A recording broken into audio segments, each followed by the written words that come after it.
ма? Берекелерің құтты болсын. Қалай амансыз ба? Берекелерің құтты болсын. Амансыздар ма? Көрісуден басталды.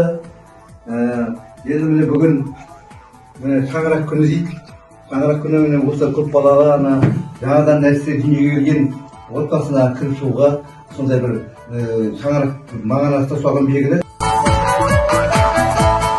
Сізге осылай бізді құттықтап келіп жатқаныңызға сізге де мол табыс тілеймін. Осындай мейрамнан мейрамға жете берейік. Осының ұлы күні келе жатқан 22 наурызымыз жаңа жылымыз құтты болсын.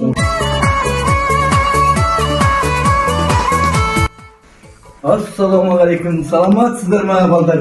Саламатсыздар ма? Берекелеріңіз құтты болсын. Аман болыңыздар. Соның бірі енді бүгін шаңырақ күні. Шаңырақ күні біздің мағынасы осы мынау нәрселі болған, көпел болған отбасына кіріп шығып, тілегін айтып, базарлығын беріп, базарлығын беріп, бір рәсімі.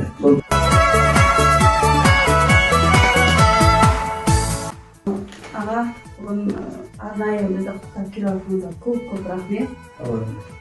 Сіздерге мейрам құтты болсын, деніңіз сау болсын, жұмыстарыңыз табысты болсын. Ауылымыздың мәдениет жағын көркейтіп дамып жатқандарыңызға сіздерге мың алғыс. Алла әкімшілігіне рахмет. Деніңіз сау болсын, бақытты болыңыздар, отбасыларыңыз аман болсын.